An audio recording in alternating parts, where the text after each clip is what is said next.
Or, more specifically, the third floor maternity room of the Holy Name Hospital on Cleveland's impoverished west side, where, at precisely 7:01 p.m., a baby was born. Not just any baby, but the infamous, original Last Wish baby. The baby born without a heart. No heart? Good heavens, that's impossible! Check for yourself. Yeah, all right.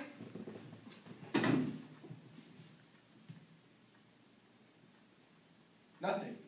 No pulse. Not a sound. And yet, this baby clearly mimics life. Yes. A freak! A miracle. What's that? The baby is a miracle. A miracle? This is Cleveland. It'll be a miracle if the mother's insured. Not only were the baby's parents uninsured, but the identity of the baby's father was unknown. However, the birth mother's name was given as Welda May Forms, a 31-year-old unemployed cosmetologist. At the time, little else was known about Miss Forms, but word of her remarkable progeny spread quickly. From maternity ward to the scrub rooms to the hospital's administrative offices, where a larger picture began to emerge. A baby born without a heart. Sounds awful. Sounds really awful. Maybe not as bad as you think. Oh, come on, Chet. How the heck do you window dress a missing heart? Okay, God knows we've had our share of high-risk deliveries here at Holy Name. Little babies' heads get smushed. Babies' limbs get... It's messy. Terrible. Makes me shudder. But delivering the baby, though, and not the heart. What is our liability on something like that? Well, here's the thing, sir. The baby is alive. Alive? Without a heart, but that's... Impossible? Yes. Nevertheless, it's true. Satire is one of the oldest forms of social criticism, And its roots run deep in American culture. Think Mark Twain. Dorothy Parker. George Carlin. John Stewart. Stephen Colbert. So what? I know. In 1995, Americans were enjoying economic prosperity, and the tech boom was well underway, according to historian D.P. Shakar. Playwright William Sebring parodies that capitalist America is willing to cash in on everything. And a media capable of sensationalizing everything. The frenzied scenes fly furiously past everyday characters, revolving around the odd life of The original Last Wish. The original Last Wish. The original Last Wish baby. By William Sebring. Good God, is that what passes for life these days? The baby is fully functioning, quite spirited, and has a healthy appetite, I might add. But, sir, this is precisely the kind of thing that could triple our manufacture overnight. Think of it, sir. Holy Name. The get-well place where miracles happen. The get-well place where miracles happen. Now there's a bolus and bounce to it. Oh, wait, though. What about the heart? Did anyone ever, I don't know, find the heart? As far as anyone's concerned, there never was a heart. And when in fact there was a heart. That heart was delivered separately by a surprised New Jersey woman on her way home from the store. Yo, miss, ma'am, you dropped something! What is it? That something would later be determined to be the baby's heart. However, at that particular moment, the New Jersey woman, later identified as Miss Sidney Kornfeld, and later become known as Miss Baby Heart Mom, was not yet aware of the miracle baby story unfolding in Cleveland. Meanwhile, back in Cleveland, Ohio, ever more adept medical specialists were brought in to examine the so-called miracle baby. Coochie coochie coo. No pulse, no pressure. This baby doesn't have a heart. I'll be damned. And yet this baby is alive. Doctors, please. The press conference there. Wait. Questions for the doctors. Yes, a living baby without a heart. How is this possible? Technically, it's not. The baby should be dead. In fact, the baby could die any minute. It's a miracle is what it is. And What about the baby's mom? What about her? I'd like to hear her side of the story. Ask her a few questions. What do you mean, ask her questions? Why not? No reason. It's just she's in recovery. Oh. In fact, Miss Welda May Forms was not in recovery. Not only was she alert and well rested, she was, much to the dismay of hospital staffers, quite lucid and most outspoken. What's with the seatbelts? I come to the dump to pop up another slow, which is the last thing I need, and you got me tied down so I can't even see Oprah, big as Miss she Forms, is. please, calm down. There's something we have to tell you. Really, my little baby's dead and falling to something? Miss Forms, it's more than that. Was that a hard question, or you're really as stupid as you look? Look, listen here, lapdog. Tell your fat boss over there that as far as I'm concerned, I can care less if the magot's dead. Miss Forms, please. made medical history here today. Really? Do tell. Kid's got 3 heads, 2 weenies. This is insane. I cannot put this before the public. With everything. I'm right here.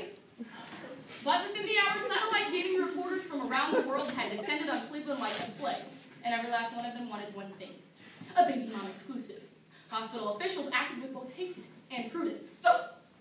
Hello, Miss Form. Who are you and what do you want? Oh, honey. My name is Claire Collins. I've been hired to be your image consultant. Well, does that mean you can reach up there and change the channel on the TV? Because that's all I've asked from these lazy turds and white that run around here all day. Channel 5, wrestling. I see I got my work cut out for me then. Clara Collins proved that she was worth every penny of her hefty fee. In short order, Miss Welda May Forms was polished, coiffure, and enlightened. At long last, cameras were admitted into her room, and a nation known for its thirst of spectacle tuned in. With the Lord's help, my precious, precious baby will live.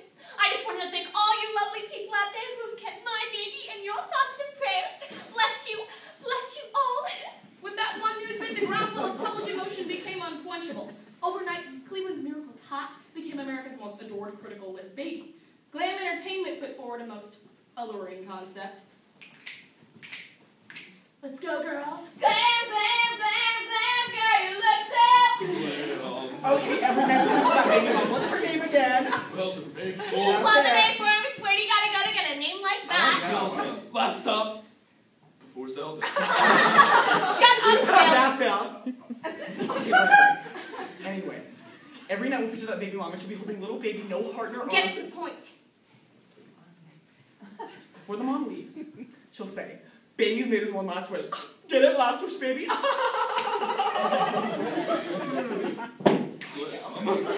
tale was forward and quickly struck with Miss Forms and her people. That very night, the Last Wish Baby show blew out the ratings board with a whopping 75 share. Even more notable, the show's seamless tie-in with corporate sponsors set an industry standard. Poor, precious baby. Baby doesn't have a heart. Doctor said that baby may leave us for heaven any minute now. What's that, baby? Baby wishes there was some nice person out there who would buy me. I mean us. A brand new Sony TV. My little girl's been doing pageants since she was born. I just hope she can win the ultimate Grand Supreme title today. Don't forget your dance. What a beautiful crown. Miss Ultimate Grand Supreme, 1995.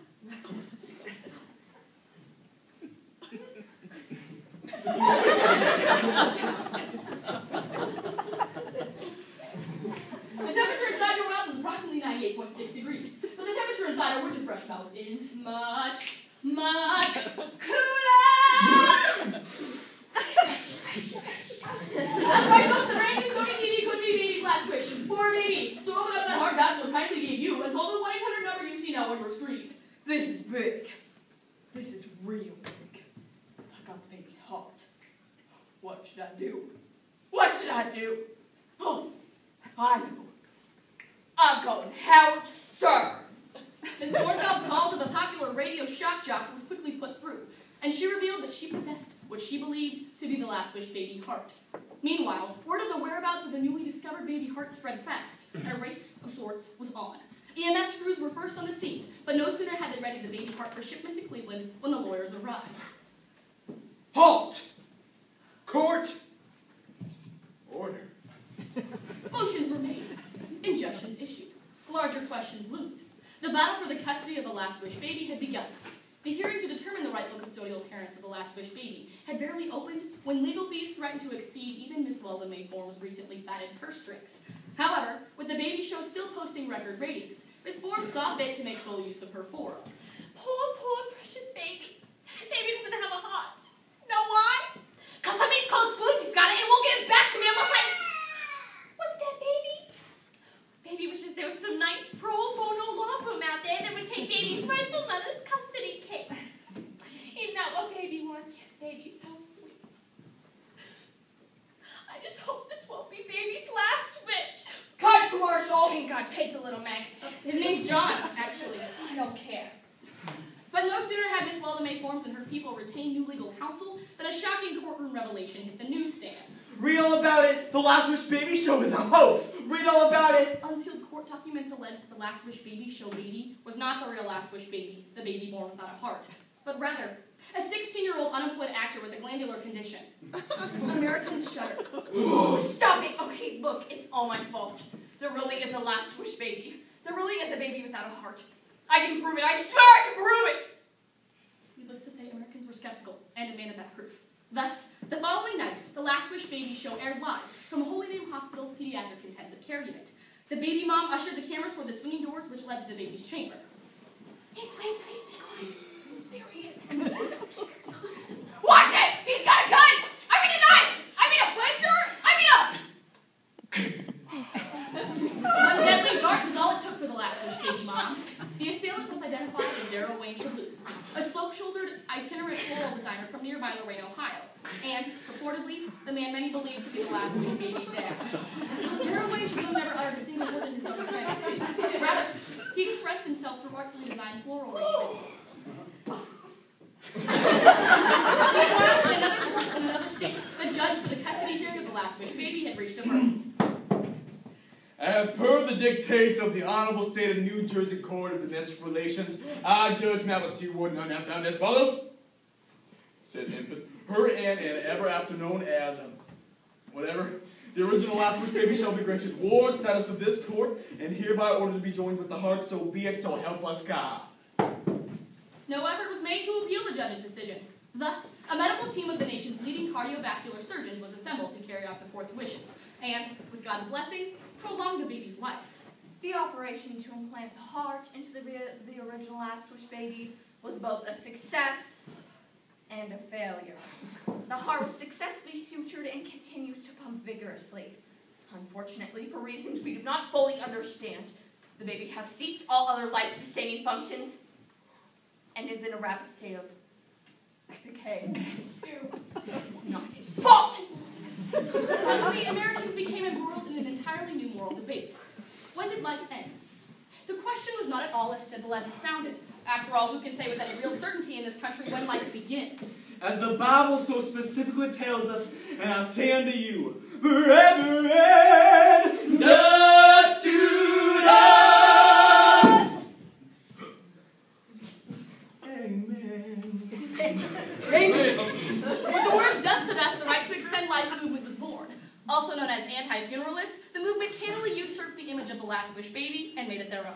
Soon that image was being bandied about as a symbol of protest in nearly every cemetery and crematorium in the country. Burial is murder! Save the undead! Burial is murder! Right to vote for the living impaired! Save the undead! Undead Americans are not slovenly and listless, but they are somewhat aromatic. Burial is murder! Despite their innocent-looking symbol, the movement stressed confrontation. Funeral homes were firebombs. Politicians and embalmers were forced to conceal their identities. Even limo drivers were suspect. Inevitably, highly paid political pollsters were the first to see the writing on the wall. Speaking for my constituents, I say cut the heart out of the darn baby and kill the movement. It's that simple. You're dead wrong. Give them what they want. Embrace these people, and they might remember you in the fall. No, that's impossible, because we'd be given the right to vote to the dead. Exactly. Dead, alive. Come on. This is America. What's the difference? During his first news conference as president, the newly re-elected Ronald Reagan announced his plan to fund and build a massive protective shield, which he claimed would act as a deterrent to foreign aggression and staunch the flow of illegal immigration. But when completed, this shield did more than protect American shores. It stood as a symbol to all that here was a nation entombed, whose people sought no light to guide them and silenced any sound which might stir them, except one. The never-ceasing, ever-pumping,